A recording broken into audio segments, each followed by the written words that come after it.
Treetop's Time Chronicle. The Time Web. The story so far. Byrons are viruses spreading through time. Their purpose is to bring about chaos and darkness by destroying histories as we know it. Murloc, the Time Guardian, has one last hope of defeating the Byrons, the Time Web. Can the children go back in time, recover the parts of the Time Web, and return safely? Or will the mission be too difficult and dangerous? The parts of the Time Web. The Time Web is an ancient machine. It acts like an eye looking into the past. See, it has 4 parts: the hub, the matrix, the cell, and the box is the case which connects it all together. Theodore Murloc, Time Guardian. Chapter 1. Biff and Chip waited anxiously in the circular room.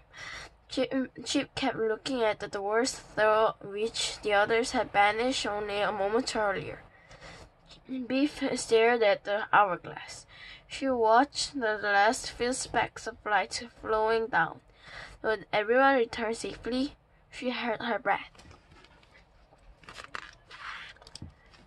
Murloc had not moved, but as the last speck of light slipped into the lower part of the hourglass, he let out a deep sigh. From beneath them came a deep rumbling sound, as if a heavy machine was working. The circularium began to spin. Once again, the doors seemed to merge into one. Then Wirth appeared. He was holding a small but highly intricate machine made of polished metal. It had tiny gold wheels, and cocks and springs and coils of silver wires, and parts made of glass and crystal.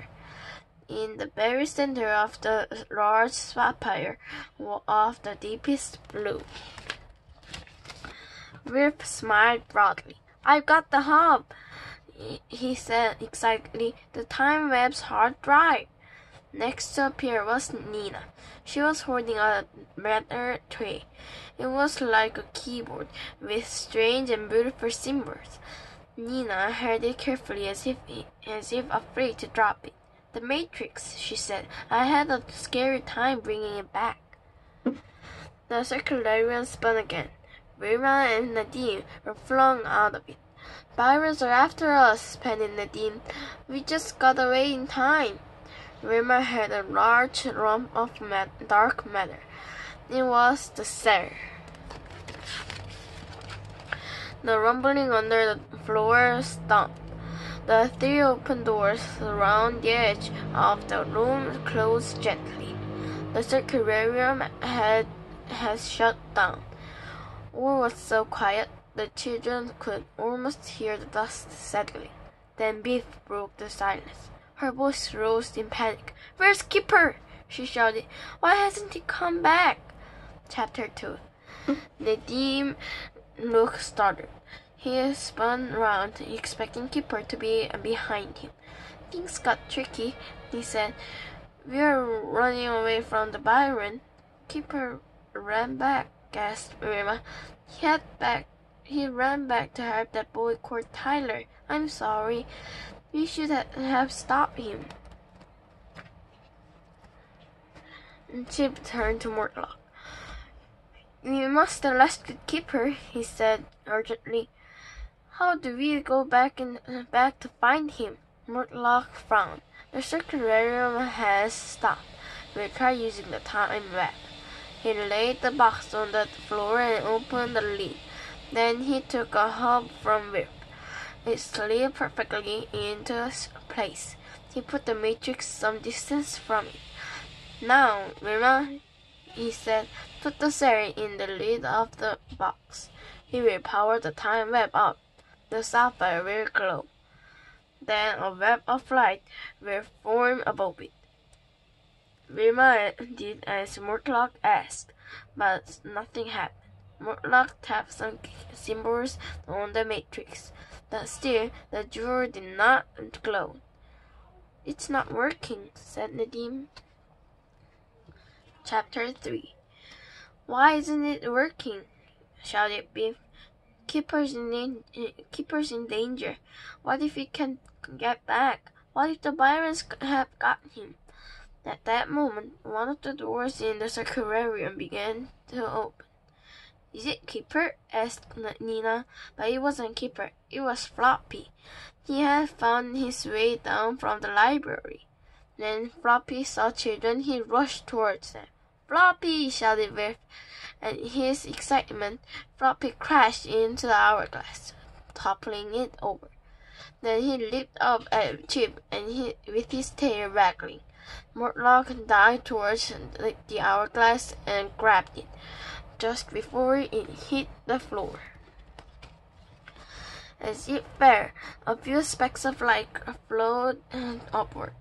As Murloc set it upright, the bright specks began to trickle down again. The rumbling came from below the floor. The aquarium had begun to work once more. Chapter 4. Chip appeared, but he was not alone. Keeper! Shouted Biff. And Tyler! Exclaimed Rima. How did you escape? I was sure that Byron was going to get you. Tyler gave a cheeky grin. It was thanks to Keeper, he said. I ran my Virtue into the Byron. As the Byron jumped aside, it got too close to a printing press, so Keeper pulled his lever and trapped his coat tail. Then the door opened, said Keeper. So here we are. Floppy oofed and ran to greet Keeper. When the hourglass fell over, the aquarium worked again, said Murloc. A good job too, said Irma, or Keeper and Tyler might still be in the clutch of those Byrons. But the aquarium seems to have a mind of its own. I don't get it. Sniffed Murloc. It's an ancient time travel machine and not reliable. But now we have the time map. It will detect the past precisely, and you can travel to an exact time in history quite safely. The time map was still on the floor where Murloc had set it up. Tyler looked at it. Is this the time map? He asked. It ain't very big. It doesn't work, said Nadine, even though it's connected up. Hang on, said Tyler. Has the box got a keyhole? Maybe it needs a key. Murloc slapped his forehead. What a fool I am, he said. Biff and Chip have the key. They've been keeping it. Everyone looked at Biff. Oh no, she said.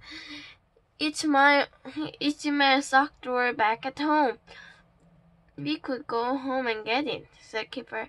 We don't live far away. We're inside a fort in time, said Murloc. Getting out is quite easy, but getting back again will be difficult. But if we need the key, said Chip. Suddenly the hourglass began to move by itself. It turned forward, then it turned again. The grains of light began to flow upwards. Once more, the rumbling began beneath the floor of the aquarium. What's going on? Gasped Chip. This is most unusual, said Murloc. The aquarium is sending somebody out again. It must be you, Biff and Chip. It wants you to get that key.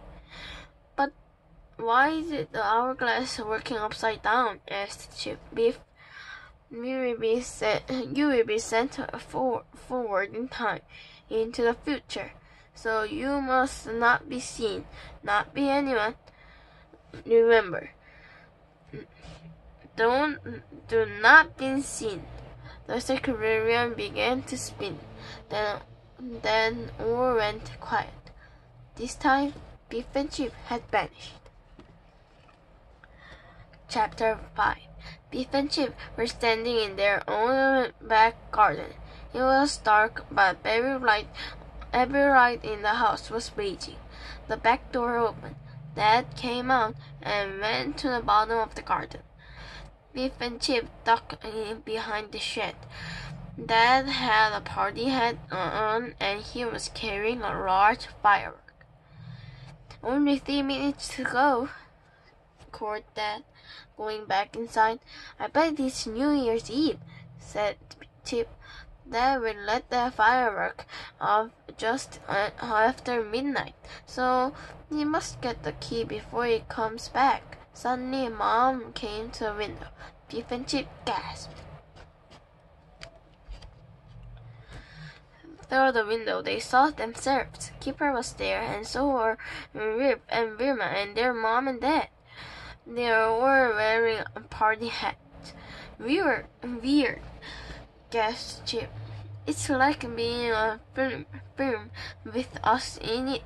No wonder Murloc told us not to let anyone see us." "Stay here," said Biff.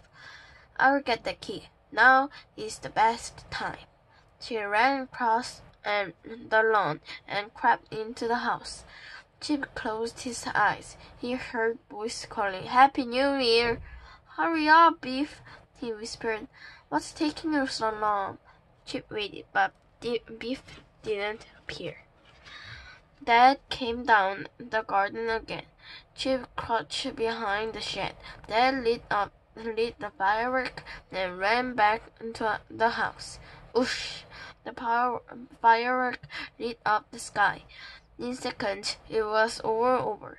Then Biff appeared at the top of the fence and dropped down beside him. "I was getting worried," hissed Chip. "I got the key, but I almost bumped into Mom. I went out the front and ran down next door's garden. No one saw me," said Biff. The blue door appeared in the fence. At that moment, Dad rushed down the garden with a bucket of water. His fireworks had set the shed on fire, but luckily Biff and Chip had vanished. Chapter 6. Biff and Chip returned safely with the key. Murloc took everyone to a bright, welcoming room, where there was a table laden with food. "Time to eat," said Murloc. "Pizzas, samosas, lamb kebabs, salad, crusty bread. Can I offer you milk or fruit juice?" Tyler ate as he was starving. "I've never had such a feast before," he said. He gave Murloc a sideways look. What sort of place is this?" he asked. Murloc explained that they are in the place that exists outside normal time. "I don't get it," murmured Tyler, his mouth full of bread. They spoke about the Byrons, and Vilma told them that the ones they had met seemed like ordinary people. "No, they are scary," shuddered Riff. They made everything cold and dark." "Ah," Murloc said. They don't always give off coldness or darkness. They can appear to be quite normal, but they are not humans. Their aim is to bring about chaos." "But why do they explode?" asked Kipper. They are made of dark energy. It's like electricity, but they must be stopped. Their energy must be captured." "Yeah, but it's great watching him go bang," grinned Tyler. "Come on," said Murloc, jumping to his feet. "Now we have the key. The time map will work. We'll set it up in the library." Murloc connected the parts of the time map together and Biff put the key on the lock and turned it. The blue sapphire in the center of the house glowed. The light began to glow out of it. It rose up like a beautiful tree with millions of fine, delicate branches. Murloc let out a sigh. "The time map," he said. "Now our work must begin." "Now what?" "The time map is set up and running, so now what?" What does Murloc mean when he says, "Now our work must begin"? Beef and Chip had to be careful not to be seen when they went forward in time. Why? The boy from the past has joined them. Why has he come? And what does Tyler think about the Time Board and his new friends? Are the children looking forward to fighting the Byrons, or does the thought of it scare them? What mission will the Time Man find? How many Byron attacks will reveal, and how will Murloc train the children to deal with them? Grab the next series of Time Chronicles and find out. There isn't much time, so hurry.